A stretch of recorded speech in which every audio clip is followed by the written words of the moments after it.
So what's actually changed for Pokemon investing and Pokemon collecting in 2026? Well, quite a lot actually, because we're actually dealing with a whole different game altogether. Though before I get into this video, I am gifting this Greninja Black Star promo to one subscriber. Now to know if you won, if I do reply to your comment with this Celebi emoji, then well done, this unique promo is on its way to you. Though I think I've been talking a lot about the future of Pokemon cards and the movement of what's gonna happen and what everyone's expecting, though one area I don't think I've covered enough is what actually has already changed for Pokemon and things that you need to be aware of. Because there's always these little micro movements and changes that have happened in the hobby, and these have just stacked on one on top of another over the last few months, and they've really built up. And I feel this video is a way of putting all those changes together and synthesizing that knowledge a little bit for everyone today. And honestly, change is pretty good because I've actually been making some changes in my personal life as well lately.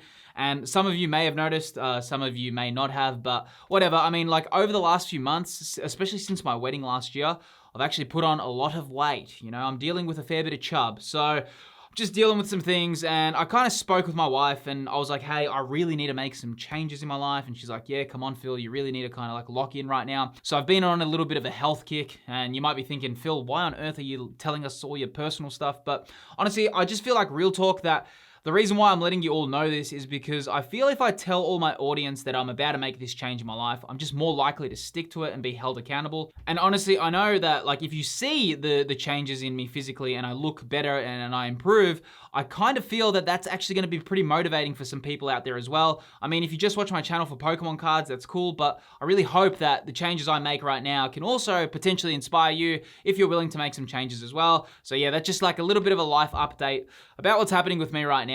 Yeah, so even though I'm a little bit chubby, I'm still sexy, you know what I'm saying, Tigers? Let's get back into this video. Anyway, the big change that's happened, especially with Pokemon investing, that's already come across is about Elite Trainer boxes. So traditionally, Elite Trainer boxes weren't actually really seen as a hot investment. They were just seen as a little bit of a fun collectible to hold. Though they were always really just seen as second best to the Pokemon Center ETB. It was literally buy Pokemon Center Elite Trainer boxes or don't bother if the goal was investing in collectibles. Well, believe it or not, that's actually changed quite a lot, especially because Pokemon Center products have been very hard to obtain. In fact, regular ETBs are actually seen as fantastic purchases, and this slowly started, I'd say, around Prismatic Evolutions. And I used to be actually a person, like I was that dude that's like, oh, just buy Pokemon Center, that's where the real investment of these lie. But honestly, now I see regular ETBs just as good. Yes, the Pokemon Center versions will, obviously, if we look at previous records, they'll have higher price growth and quicker price growth.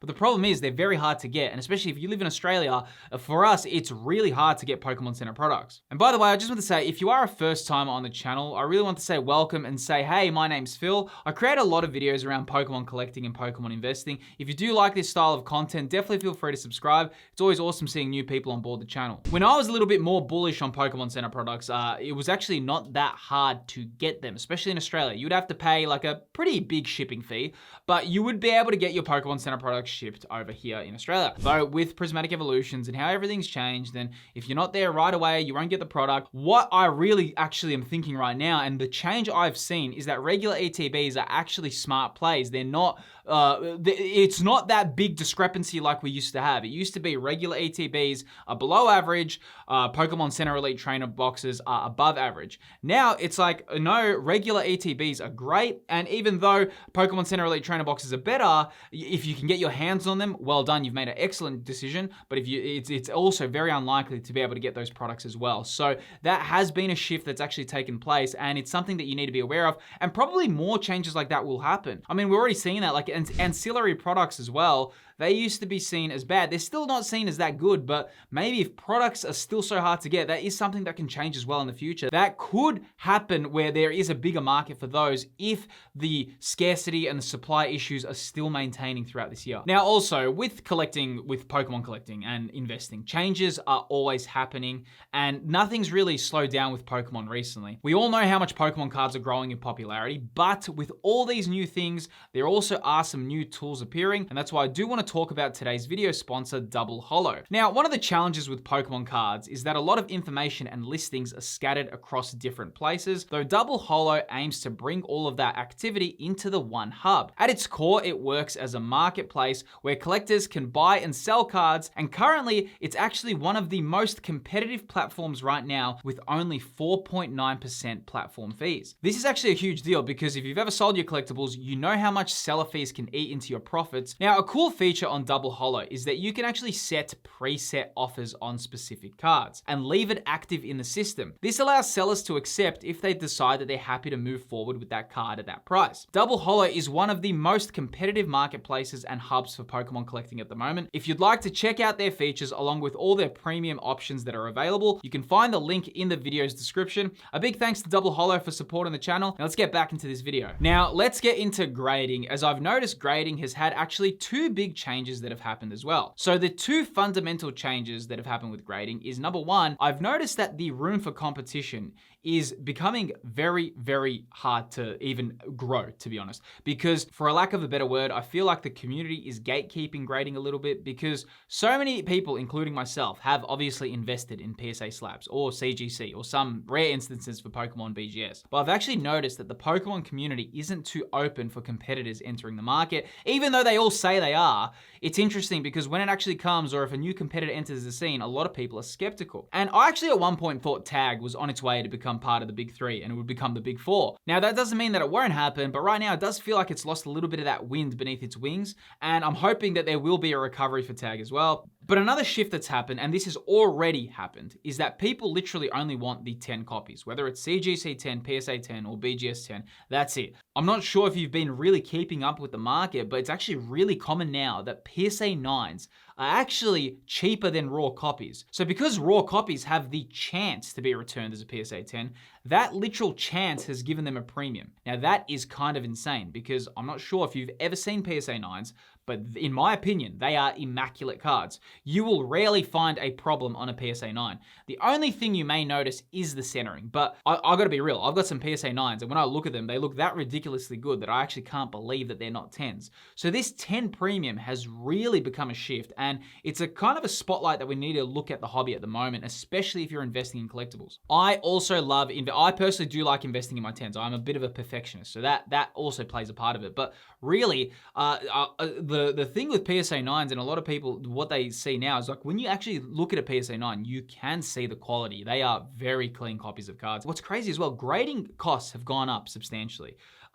And what's insane is that PSA 9s, a lot of the time, either they're matching the price of raw cards, it depends on the card, but a lot of the time you can find clean copies of raw cards to be a little bit more expensive than PSA 9s. And this is a crazy shakeup that has happened because one could argue that a PSA 9 is a much better than a raw copy because, number one, you can send that raw copy, it can come back as a PSA 8, trust me, your raw cards. I saw one guy on Reddit, he sent a lot of his evolutions from Prismatic Evolutions. Most of them came back 6s.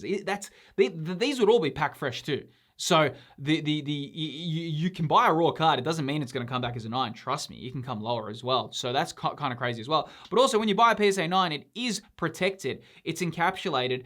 There's a lot of benefits to it as well. But the hobby doesn't like that. The hobby wants raw cards or PSA 10s. And to be honest, I have to actually be real with you. I actually prefer PSA 10s or raw as well. For me, PSA 9s, but that might be a bit of an OCD thing as well. I just look at it, I'm like, oh, so close. But I'd rather just have it in my binder rather than it be a PSA 9, but that's my personal preference. But I actually feel that is a big thing in the hobby right now. I don't think I'm alone with that as well. And that's kind of not a good thing. I admit that myself as well. It's not good that I have that kind of ick about it. I don't know, that's what you want to call it. Like PSA 9s, it's not that they're bad. They're actually such clean copies. Everything's great about it. And if you are collecting Pokemon cards right now and you do want amazing copies of graded cards, PSA 9s are awesome. The only thing is that they don't have that compounding effect when they rise and they go up in price. And I've spoken about it in a previous video. I actually do a big deep dive. I'll link the video on screen here. But in that video, you can actually see that I talk about the compounding effect of PSA 10s and how much they multiply when they rise. The reason why PSA 10s and this shift has happened is people have noticed this. It's when PSA 10s start rising, they once it starts, it really starts multiplying. And the PSA 9s or lower than that don't have that compounding effect. And that really makes a big difference for the investing side of collectibles. Now, another change that's happened is actually the timeline horizon for investing. A big one that people aren't really speaking about, and it's already here, is that people have a much smaller time horizon when it comes to investing in collectibles. So when I bought my Chilling Reign booster boxes or my Crown Zenith ETBs, I literally had the mindset back then that, hey, this is gonna be appreciating in 10 years from today. Though what's crazy is now when I'm buying like a Phantasmal Flames booster box or my recent Ascended Heroes purchase, I'm literally thinking, hey, that this is gonna double by the end of the year. And that time horizon has changed across the board. Though also don't think that that's a surefire bet, because that can reverse as well, especially if things change or production increases. A lot of that, this is a weird time. This is not the normal. And yeah, I remember when I was buying a lot of my investments or things that I was hoping that would appreciate over time a long time ago, I did have a very long time horizon. It was at least 5 to 10 years. That I don't have that anymore. And I know that shift has already happened for a lot of collectibles and a lot of collectors out there. I pretty much know if I pre-order a set that right now in the current state of the hobby, it is so likely that it's going to rise in price much before that 5-year mark, almost guaranteed, to be honest. Though that isn't the case, like it wasn't the case a few years ago. People did have a very big, longer time horizon. That's why I feel like the people who are a bit more earlier in the Pokemon investing space or investing in collectibles, especially more early days, they and if they're investing still today, they do have good time horizons. I think a lot of the newcomers, they're seeing these quick flips, but I'm telling you, if you do see these big price drops and if production happens and it ups production, and if sets start taking much longer than a few months to start rising, you will get people that stop believing in the hobby, and that's very likely to happen as well, because obviously the change has happened so quickly and abruptly, and a lot of these newcomers are seeing like gains very quickly, and that's giving them a lot of confidence. But the real ones, or the people that know how this hobby works, they will see that when those gains don't happen in a year or 2 years, how many people are still gonna be here? Who knows, right? I know a lot of the people who were investing before this boom, they'll still be here because they believed in it and they knew how the hobby worked. But now we're in this crazy thing where just spikes happen straight away. So there is this shift that we all need to be very aware of. But even though these changes have happened, there are still some key areas to focus on when building a Pokemon portfolio. And if you are interested in how to build a Pokemon portfolio to have the chance to rise in price, I do actually speak about that in this video on screen right here. Within this video on screen, I go into how to build a Pokemon collection that has the highest chance to appreciate in the long term. If you enjoyed this video, click the video that's appearing on screen. You can watch it there. Really appreciate you watching, and I'll see you on the next video.